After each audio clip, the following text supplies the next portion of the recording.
CRM is a team approach to success, and one of the key elements to make an effective team is communications between team members. Communicating is defined as the imparting or interchange of thoughts, opinions, or information by speech, writing, or signs. It can also be defined as the process of exchanging ideas and information by the use of a common system of verbal and non-verbal signals. Numerous aviation accidents have occurred due to poor communications. The 10 accidents listed on this screen resulted in almost 2,000 fatalities. The 1980 Dan Air Flight 1008 accident is particularly noteworthy because the accident was caused by a single misheard word.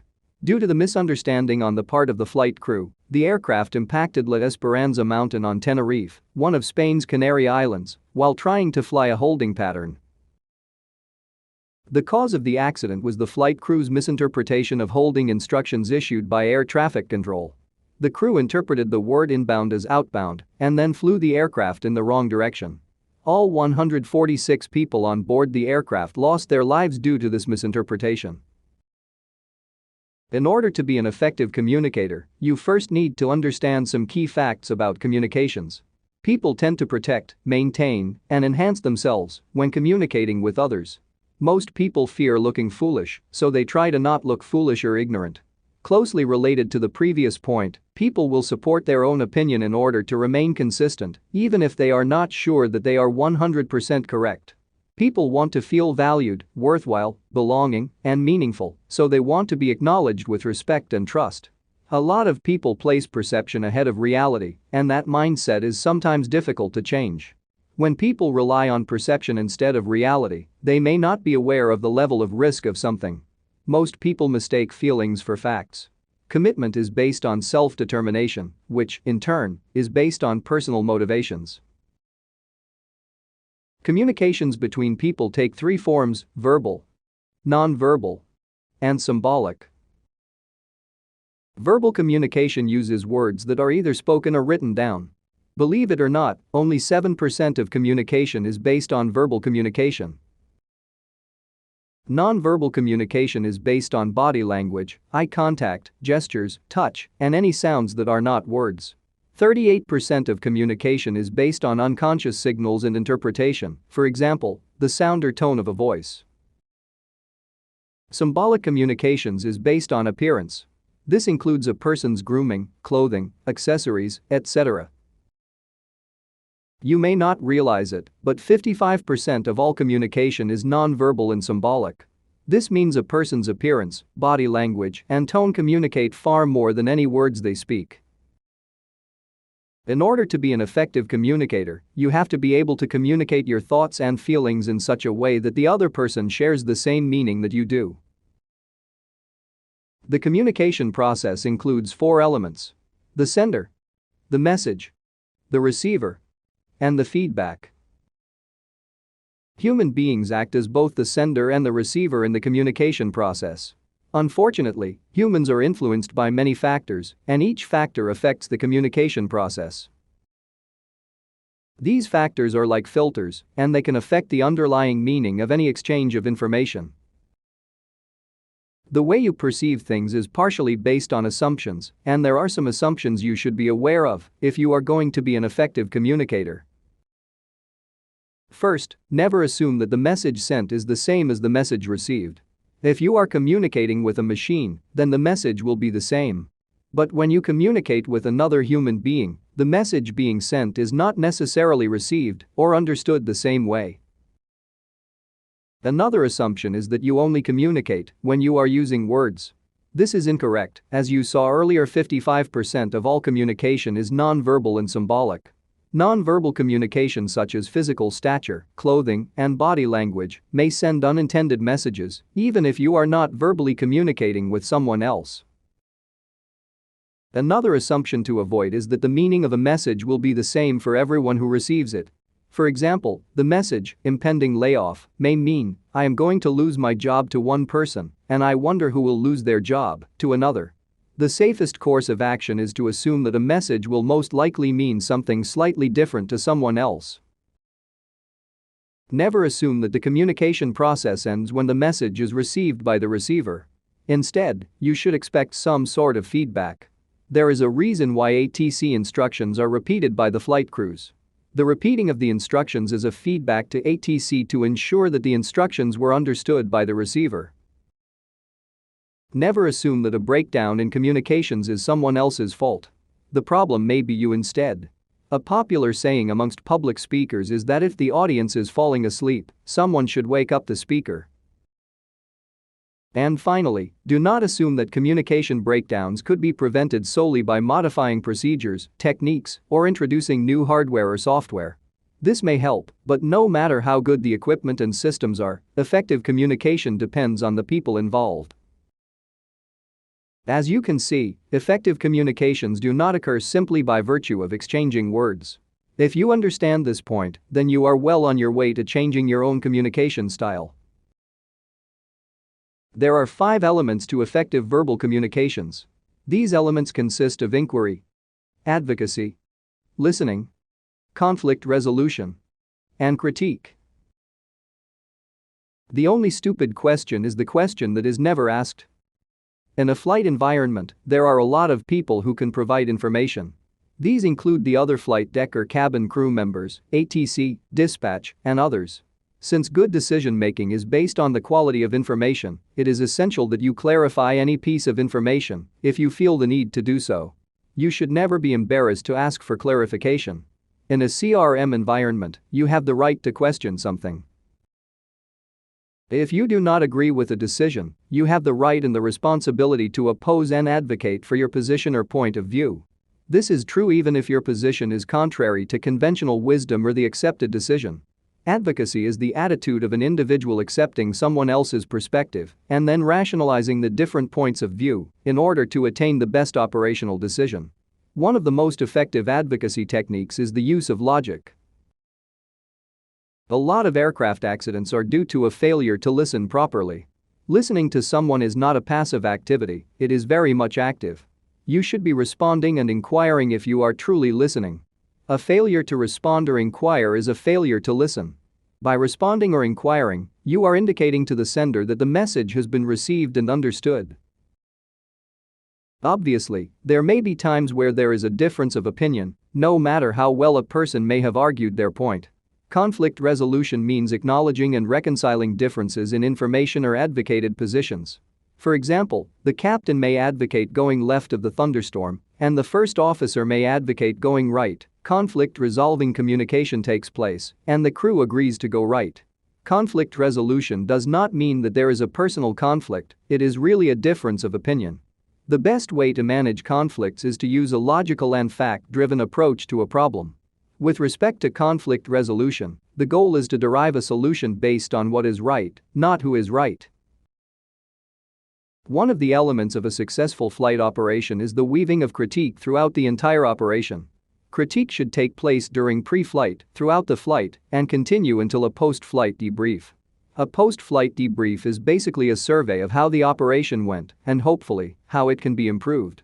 All crew members should participate in the process so as to improve the safety and efficiency of the operation. But it should be pointed out that critiquing does not necessarily address negative things. For example, a nice landing comment by the captain to the first officer instills a positive atmosphere and enhances crew integrity for the present and future. As you learned earlier, effective communications is a key element of a safe operation. In order to be an effective communicator, you need to understand that there will be barriers that will degrade the communication process. The most obvious ones are physical barriers such as surrounding noise levels, hearing loss, confusion, fatigue, poor radio reception, etc. Another type of barrier are psychosocial barriers. These are barriers that are deep within individuals, and they are much more difficult to detect and control. Psychosocial barriers include attitudes, feelings, biases, and prejudices. As you saw in the first module, one accident was due to the captain's derogatory attitude towards the first officer, and this attitude resulted in a complete breakdown in communications. The end result was the airplane flying into the side of a mountain. Hostile environments do create safety hazards. The third type of barrier is the technique used to process information. A receiver should ask 3 questions when receiving information. What is the literal meaning? What is the contextual meaning? What is the appropriate response? Clarification should be requested if the receiver cannot answer the first two questions. This type of approach and attitude creates a professional atmosphere that cuts through most personality problems that may be encountered. In order to improve your CRM skills, you should strive to become a better communicator. This can be done by becoming a better listener, critic, and getting better at handling conflicts. One way to improve your communication skills is to become a better listener. In order to listen better, you need to be active as well as effective at listening. Active listening is based on a genuine understanding of another person's perceptions. This requires a certain amount of sensitivity to someone else's thoughts and feelings. It also requires an understanding of what someone else told you. Active listening involves two skills. The first skill is non-verbal, and it is really designed to encourage communicating. Face the speaker, relax, and smile. Also maintain eye contact and encourage the speaker to express his or her thoughts. The second skill is to use questions to help you fully understand what was communicated. You can use questions that restrict the range of possible responses, but avoid doing so in a manner that makes the speaker feel like they are being interrogated. The real goal is to quickly obtain specific information. An example would be, "When did you start your duty day?" You can also use open-ended questions. These types of questions are less restrictive because they are mostly used to identify attitudes and beliefs. They allow for longer and more detailed answers. An example of this type of question is, "What else did you notice during the approach?" You can also ask probing questions that are designed to prompt the person to be more specific or provide more information. For example, you could say, "Tell me more about the thunderstorm deviation." It should be noted that this type of question could be non-verbal in nature and could be prompted by a facial expression, such as surprise. Another technique that you could use to improve communications would be to paraphrase what you just heard. Basically, you express what the other person has told you using your own words. For example, you could say, "So, if I understood correctly, there were two problems during the approach. A late gear configuration change and the airspeed deviation on short final." In addition to being a more active listener, you also need to be more effective at listening. An effective listener is caring, accepting, and trustworthy. Lets the speaker do the talking. Focuses on the speaker's thoughts and feelings. Focuses on problem solving, not assigning blame. And encourages self-determination. As you can see, an effective listener takes the verbal, non-verbal, and symbolic modes of communication into consideration. It cannot be overemphasized that you have two ears and one mouth, and you should use them in the same proportion. This ancient saying proves especially true when you consider the following facts. Typically, a person speaks an average of 125 words per minute. And the brain can actually listen to approximately 900 words per minute. This gap in capability is where listening can break down. Avoid doing the following while a person is speaking to you. Trying to formulate a response, taking the conversation in a different direction, debating with the speaker, and dismissing what the speaker is saying as unimportant.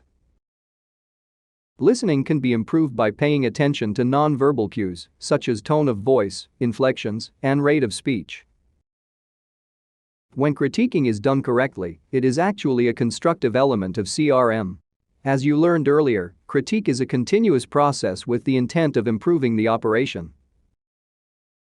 As with everything else in life, there is the right and the wrong way to convey criticism. The right way to criticize is to, most importantly, remain objective. Encourage others to express themselves.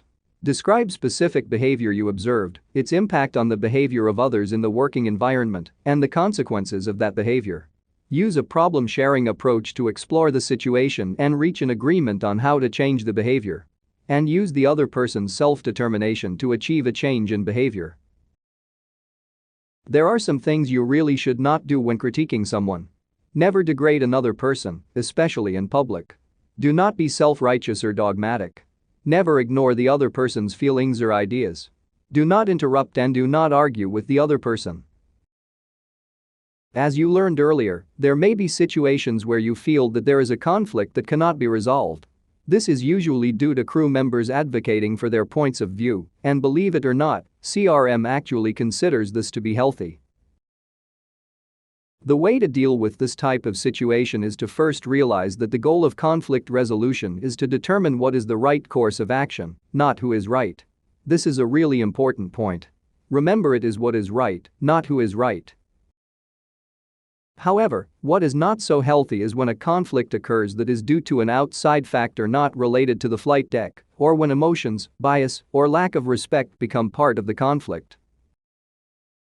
If the conflict is due to an issue outside of the flight deck, you need to determine if it is something that needs to be addressed now, or if it can wait until later when you are safely on the ground.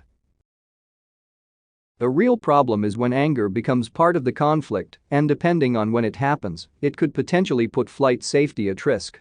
The first thing you should do is maintain control of the situation. If possible, suggest a cool-off time. Concentrate on listening to the person. Do not share the anger under any circumstance.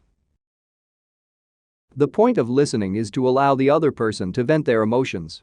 You can think of this as the opening of a pressure relief valve. Allow the other person to explain and use open-ended and probe questions, as well as paraphrasing, in order to help you better understand the situation. It is especially important to recognize that feelings are indeed facts, and because of this, you should always be respectful of the other person, no matter the level of anger. Your job is to try to separate the facts from opinion. Do not get drawn into the cycle of anger by putting down the other person or by insulting or demeaning that person. Use the problem-sharing approach to engage the other person. Problem sharing is used to guide a discussion to clarify a problem and explore for a resolution. There are steps involved in this approach. The first step is to admit that the crew has a problem. The next step is to determine if the problem is related to the flight deck and to look at the causes and effects. This will lead the crew to exploring the various alternatives and their associated consequences. Finally, the crew will pick the safest action, and since all crew members were involved, they will also be committed to its implementation. Of course, someone should follow up to make sure everything is going according to plan. If possible, avoid coming up with hasty responses, as it is best, most of the time, to let things settle. Studies performed by NASA using 7,500 flight crews determined that there are two significant factors that have a profound impact on the promotion of good CRM principles. The first factor is the captain giving a thorough briefing to the crew. The second factor is the first officer inquiring when necessary and advocating his or her position when there is a difference of opinions.